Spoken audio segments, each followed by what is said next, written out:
அதே இடத்துல அவரை அடக்கம் பண்ணிடுவோம்னு சொல்லி அவர் உட்கார்ந்த இடத்துலையே தோன்றிருக்காங்க. 6 அடி ஆழத்தை தோண்டும் போது பார்த்தீங்கன்னா ஒரு பெரிய புதையல் ஒன்று கிடைச்சிருக்கு. நாம் அடுத்தவன் திறமையை நம்ம பாராட்டுறது, நாம் அடுத்தவர்களுடைய திறமையை வியந்து பார்க்கறது, அது மேலே நம்மால் வருமா அப்படின்னு அச்சப்படுறது, இதுதான் அந்த தடைகள். அப்படி சைக்கிளில் வருவார், பழைய காலத்து சைக்கிளில் வருவார், போவார். கட்டின 4 முழ வேஷ்டியோடு அப்படியே கொஞ்சம் சாஞ்சார். அப்படியே கண்ணு அயர்ந்த நேரம், அந்த நேரம் ஒரு 5-10 நிமிஷம் இருக்குங்க. அதுக்குள்ள வாசல்ல ஒரு ஜீப்பு சத்தம்.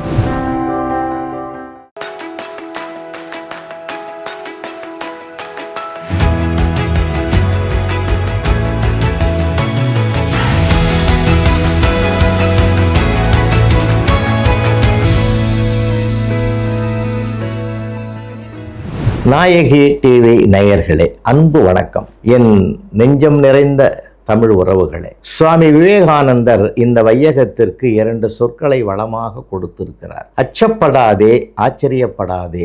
எனக்கு ரொம்ப பிடிச்ச வரிங்க. 2 சொல்லும் ரொம்ப பிடிச்சது. அந்த சொல்லிலே ஆழம் அதிகமாக இருக்கிறது. ஏன்னா அச்சப்பட்டாலும் மனுஷன் வளர முடியாது, ஆச்சரியப்பட்டாலும் மனுஷன் வளர முடியாது. இப்போ கிளாஸ் ரூமில் கூட பாருங்களேன், ஐயோ அந்த பொண்ணு எப்படி 100க்கு 100 வாங்கிட்டான்னு ஒருத்தன் ஆச்சரியப்பட்டா அவனால் வாங்க முடியாது. ஐயோ நம்மால் வாங்க முடியுமா? அச்சப்பட்டா மார்க் எட்ட முடியாது. நாம இருக்க பழகினால்தான் நாம் எந்த உயரத்தையும் நம்மால் எட்ட முடியும். அதுக்கு தான் சொல்லுவாங்க பெரியவங்கள்லாம் எப்பயுமே, நீயாக இரு.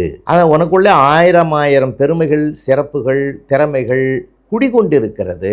தன்னை அறியின் தனக்கு ஒரு கேடு இல்லைன்னார் திருமூலர். அதுதாங்க இது. நமக்குள்ளே நிறைய விஷயங்கள் இருக்குங்க, நாம் அதை கவனிக்காமலே வச்சுட்டு இருக்கோம். அப்போ சுவாமி ராமகிருஷ்ண பரமஹம்சர் ஒரு கதை ஒன்று சொல்லுவார். ஒரு பிச்சைக்காரரு 30 வருஷமா ஒரே இடத்துல உட்காந்து தான் பிச்சை எடுத்தாராம்.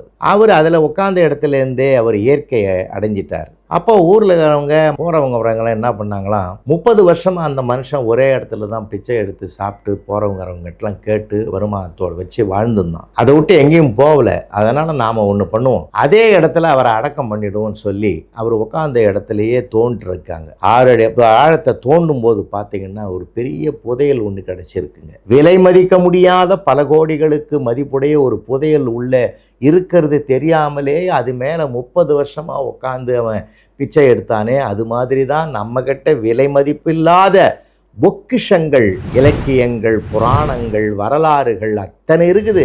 நாம் அதெல்லாம் தேடுறதே கிடையாது. அந்த தேடாமல் எத்தனையோ பேப்பரில் எழுதி வைத்த செய்திகளை தேடாமல் ஒரு சின்ன பணம் என்ற ஒரு பேப்பரை தான் தேடி பயணம் பண்ணுறோமே அப்படின்றதுக்காக அந்த உதாரணத்தை சுவாமி ராமகிருஷ்ண பரமஹம்சர் அழகாக சொல்லுவார். நமக்குள்ள அவ்வளவு திறமை இருக்குதுங்க.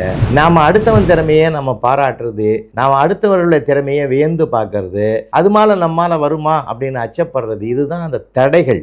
அந்த தடைகளை உடைத்தெரிச்சிட்டு நாம இருக்க பழகிட்டோன்னு வச்சுங்களேன், அருமையான சிறப்புகள் நமக்குள்ள இருக்கிறது நமக்கே மகிழ்ச்சியை தரும். நான் படிக்கிற காலத்தில் நடந்த ஒரு நிகழ்ச்சி உங்ககிட்ட சொன்னால் சரியாக இருக்கும்னு நினைக்கிறேன். நல்லா கவனிங்க.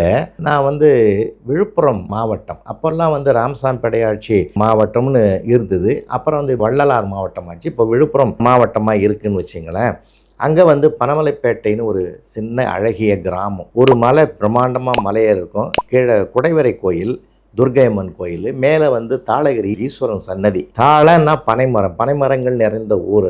அந்த அழகான ஊரில் தான் நான் படித்து இந்த இடத்த அடைஞ்சதுக்கு அந்த ஊர் தான் எனக்கு காரணம். ஆசிரியர் பெருந்தகை தான் எனக்கு பாடம் எடுத்து கொடுத்தவர். 1ஆவதுலேருந்து 5ஆவது வரைக்கும் பார்த்தீங்கன்னா அவர் தான் எனக்கு ஆசிரியர். அவர் வந்தால் பள்ளிக்கூடம், வரலன்னா லீவ். ஓராசிரியர் பள்ளிக்கூடம். நல்லா உயரமாக இருப்பாருங்க, நல்ல மனிதர்கள். அவர் எப்போ பார்த்தாலும் பிள்ளைகள் கவனமாகவே இருப்பார். அப்படி சைக்கிளில் வருவார், பழைய காலத்து சைக்கிளில் வருவார், போவார். எப்பயுமே என் மேலே ஒரு தனி பிரியமாக என்ன பண்ணுவார், கிளாஸில் என்ன தான் படிக்க சொல்லுவார். ஒரு பக்கம் நடத்துவார், படிடா ராமலிங்கம்னுவார், நான் தான் எடுத்து படிப்பேன். அந்த வகுப்பில் பிழையில்லாமல் படித்ததனுடைய ஒரு விளைவு தான் பிற்காலத்தில் உலக நாடுகளுக்கெல்லாம் செல்லுகிற அளவுக்கு எனக்கு அந்த பேச்சு திறமை வந்ததற்கும் அது ஒரு காரணம்னு அந்த அஸ்திவாரத்தை நினைத்து நான் ஆனந்தப்படுவேன். ஏன் இதை நான் சொல்கிறேன்னா, ஒரு நாள் சித்திரை மாதம் வெயில் நாள் எங்கள் ஐயா வீட்டுக்கு போனார். வீட்டுக்கு போயிட்டு மதியானம் சாப்பிட்டுட்டு ஸ்கூலுக்கு வந்தார். வந்த உடனே என்னாச்சே தெரியல, அவருக்கு ஒரு மாதிரியாக இருந்தவர். என்னடா பாடம்னாரு. ஐயா சயின்ஸ் பாடம் யான்னு. அது உள்ள பிரிவு சொல்கிறா அப்படின்னாரு. மனிதனை பற்றி பாடம் சார், நேற்றே நீங்கள் சொன்னீங்க நாளைக்கு நடத்துகிறேன்னு சொன்னீங்க. அதானே, நீ அந்த மனிதன் பாடத்தை எடு, கொஞ்ச நேரம் படி, நான் ஒரு 5 நிமிஷம் ஓய்வு எடுத்துட்டு வரேன்டான்னு உள்ள போனவர். அந்த காலத்துல என்ன வசதி இருக்குன்னு நினைக்கிறீங்க? ஒரு கட்டை பெஞ்சு, நீட்டு ஓட்ட பெஞ்சு. அந்த ஓட்ட பெஞ்சில் என்ன பண்ணாரு, ஒரு பக்கமா உட்காந்து சட்டையை அவுத்து மாட்டிட்டு பனியனை அவுத்துட்டு கட்டின 4 முழ வேஷ்டியோட அப்படியே கொஞ்சம் சாஞ்சார். அப்படியே கண்ணு அயர்ந்த நேரம். அந்த நேரம் ஒரு 5-10 நிமிஷம் இருக்குங்க. அதுக்குள்ள வாசல்ல ஒரு ஜீப்பு சத்தம். எங்க ஊர்ல ஜீப்பு சத்தம் கேட்கணும்னா 2 ஜீப் வரும். ஒன்று ரெவன்யூ டிபார்ட்மெண்ட்ல தாசில்தார் ஐயா வருவாங்க, இல்லைன்னா நம்ம கல்வித்துறையிலிருந்து டெப்டி இன்ஸ்பெக்டர் வருவாங்க, இல்லைன்னா டிஓ வருவாங்க. அப்போ டெப்டி இன்ஸ்பெக்டர் வாசல்ல ஜீப்பு வந்து சத்தம் கேட்ட உடனே எங்க ஐயா டக்குன்னு எப்படி கோவில் மணி ஓசை கேட்டா பூஜை நடக்குதுன்னு ஞாபகம் வருதோ, வாசல்ல ஜீப்பு சத்தம் கேட்ட உடனே அப்படியே எழுந்துட்டார். அப்படியே எழுந்து இந்த நேரத்தில் நீங்க நானும் தான் என்ன செஞ்சிருப்போம், கொஞ்சம் யோசனை பண்ணுங்க. 5 நடுங்கி போயிருப்போம். ஆனா எங்க ஆசிரியர் என்ன பண்ணார், கோவிந்தசாமி ஐயா அப்படியே வந்துட்டாருங்க. அதே பக்கத்துல தானே, அது பக்கத்து கிளாஸுக்கு, அப்படியே கிளாஸுக்கு வந்துட்டாரு. கிளாஸுக்கு வந்து அப்படியே நிற்கிறாருங்க. கட்டின 4 வேஷ்டியோடு நிற்கிறாரு, சட்டை இல்லை. அப்படியே எங்களை பார்த்து என்ன சொன்னாரு, இங்க பார் ரகுராமா, எங்க பார், இது விலா எலும்பு, இது வயிறு, இது இருதயம், நுரையீரல் அப்படின்னு பாடம் நடத்த ஆரம்பிச்சுட்டாரு திடீர்னு. எங்களுக்கெல்லாம் ஒன்றும் புரியல, நாங்கள்லாம் மிரண்டு பார்க்குறோம். அந்த நேரம் தான் டெப்டி இன்ஸ்பெக்டர் வலது காலை உள்ளே வைக்கிறாரு கிளாஸ் ரூமில். அவர் இதை பார்த்துட்ட உடனே என்ன பண்ணார், அப்படியே ரிவர்ஸில் போய் ஜீப்பில் உட்காந்து கண் கலங்குறாரு. டிரைவர் கேட்குறாரு, என்னங்க ஐயா கண் கலங்குறீங்க, என்ன விஷயம், என்ன நடந்தது? அந்த தெய்வத்தை கூப்பிடுனாரு எங்கள் ஆசிரியர். அவரை கூப்பிட்ட உடனே அவர் சொன்னார், 25 வருஷம் சர்வீஸில் இப்படி ஒரு காட்சியை நான் பார்த்தது இல்லையா. ஒரு பையனை கூப்பிட்டு சட்டையை அவுத்துட்டு பாடம் நடத்த வேண்டிய ஒரு சட்டையை பனி நவுத்துட்டு நீ பாடம் நடத்துறன்னா எவ்வளவு இன்வால்மெண்ட்டு.